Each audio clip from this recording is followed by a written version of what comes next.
पीले दांत वाली बहू। रंजना कभी ब्रश नहीं करती थी। उसे कितनी बार उसके माँ बाप ने डांटा, लेकिन उसका कोई असर उस पर होता ही नहीं था, जिस कारण से उसके दांत पीले पीले हो जाते हैं। शादी के बाद अरे बहू, वैसे तो तुझ में कोई कमी नहीं है, पर तेरे दांत इतने पीले कैसे हैं बेटा? कैसे मतलब? कोई सर्जरी थोड़ी ना कराइए। वो तो क्या नाम, मैं ब्रश नहीं करती थी तो पीले हो गए। अब क्या करूं? आप कहें तो लाल करवा लूं या फिर काले? यार ये क्या है, क्यों माँ से लड़ रही हो?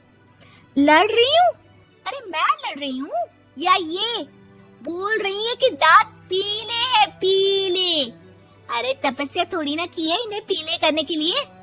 बकायदा ब्रश नहीं किया है 20 साल तक, तब जाकर। छी, कैसी बात कर रही हो?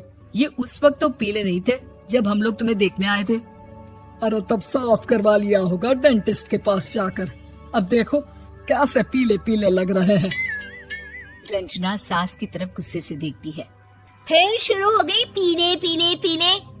अरे पीले तो तब भी थे जब मेरे हाथ का रसगुल्ला उड़ा उड़ा कर खा रही थी और बोल रही थी, लड़की नहीं गुणों का खजाना दे रहे भाई साहब आप।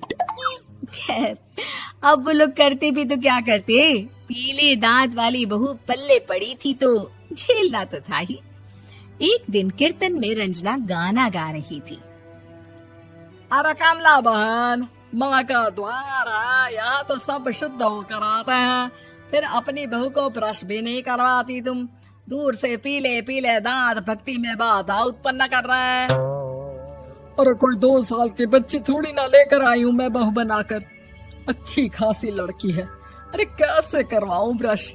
ये तो उसे खुद करना चाहिए ना। अब माँ बाप तो इसके जैसे तैसे निपटा दिए, ये नहीं सोचा कि सास कैसे संभालेगी। सास बहू को लेकर घर आ जाती है, लेकिन सोच लेती है कि अब इसे लेकर कहीं नहीं जाएगी। अगले रोज बहू कहती है, अरे क्या हो गया, मंदिर नहीं जाना क्या? कीर्तन का वक्त हो रहा है।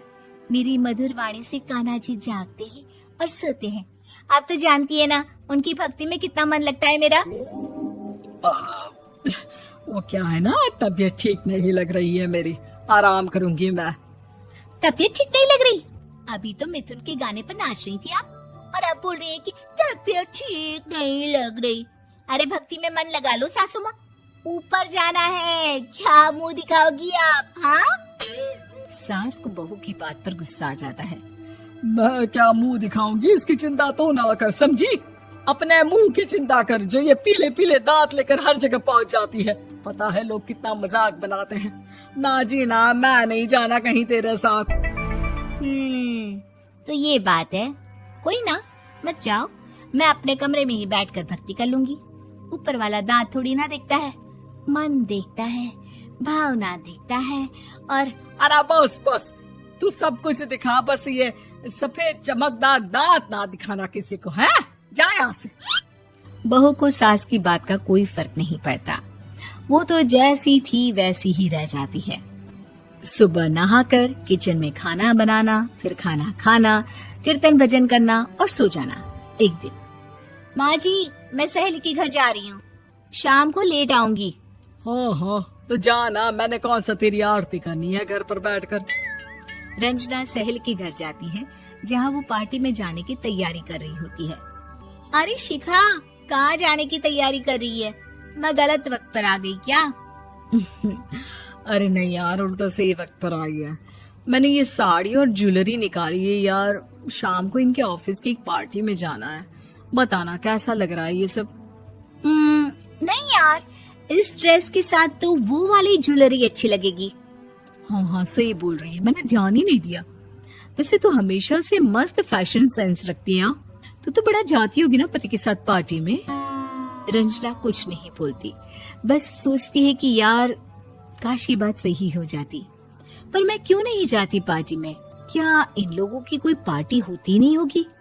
रंजना घर आती है और रात में पति से सवाल करती है, एक बात बताइए, आप मुझे किसी पार्टी में क्यों नहीं ले जाते? क्या आपकी यहाँ ऑफिस में पार्टी नहीं होती? पति बेचारा क्या कहता कि दांत पीले हैं तुम्हारे इसलिए। अरे कोई पार्टी होती नहीं हम लोगों के ऑफिस में, तो कहाँ से लेकर जाऊं? और मार्केट, मॉल, कहीं वीकेंड घूमना, कहीं तो। अरे यार, सारे हफ्ते में एक छुट्टी मिलती है, तो सोचता हूँ कि आराम ही कर लूं। क्यों? रंजना मन मार के रह जाती है। पहले कभी सास के साथ मंदिर जाया करती थी, लेकिन वो भी सास ने ले जाना बंद कर दिया। घर बैठी बैठी रंजना बोर हो जाती है। तभी उसे आइडिया आता है और वो मायके जाने का सोचती है। सासू माँ, 2 दिनों के लिए मम्मी के घर जा रही हूँ। अच्छा अच्छा ठीक है, आराम से जा। और हाँ, माँ से कुछ अच्छी आदत सीख कर आना कि कैसे शरीर के हर भाग की तरह दांतों की सफाई भी जरूरी होती है, समझी? शुरू हो गई ना आप। वो लोग आपकी तरह नहीं है कि छोटी छोटी बात का बतंगड़ बना दे। उन लोगों के लिए मैं मायने रखती हूँ, ना कि मेरे पीले पीले दांत। रंजना माँ को बिना बताए उन लोगों को सरप्राइज देती है, लेकिन जैसे ही वो दरवाजे पर पहुँचती है, अंदर देखती है कि घर वाले कहीं जा रहे होते हैं। अब माँ, काश रंजना दीदी के दांतों वाली प्रॉब्लम नहीं होती, तो वो भी हम लोगों के साथ चलती ना बुआ जी की बेटी की शादी में। हाँ बेटा, लेकिन अब उसे कौन समझाए कि उसको उसके पीले दांत नहीं दिखते, लेकिन उसके आसपास के लोगों को कितना एम्बैरेसिंग फील कराते हैं। मुझे तो कितनी बार उसके स्कूल की टीचर ने शिकायत की कि उसके साथ कोई लड़की बैठना भी नहीं चाहती, और ना ही कॉलेज में कोई उससे बात करना चाहता था। लेकिन पता नहीं क्यों उसे ये बात समझ में ही नहीं आती। कोई कमी नहीं है उस लड़की में, बस यही कि दांत पीले हैं। वो तो भला हो जीजा जी और उनकी माँ का, जो दीदी को जैसी है वैसे ही रखा हुआ है। रंजना को अपने घर वालों की बात सुनकर बहुत दुख होता है। वो सोचती है कि वो क्या करे, लेकिन फिर वो सीधा डेंटिस्ट के पास जाती है, अपने दांत चमकाती है और कसम खाती है कि वो रोज ब्रश करेगी। अरे क्या हो गया? तुम तो 2 दिनों के लिए गई थी ना, पर कोई ना, अच्छा है, चलो आ गई तो। रंजना सास के सामने आकर खड़ी हो जाती है और पूरी स्माइल करती है, उसके चमकदार दांतों को दिखाती हुई। हैं? चले मंदिर। माँ, मुझे माफ कर दीजिए, मैंने आप लोगों को बहुत एम्बैरेसिंग फील करवाया। मैं आज से रोज ब्रश करूंगी।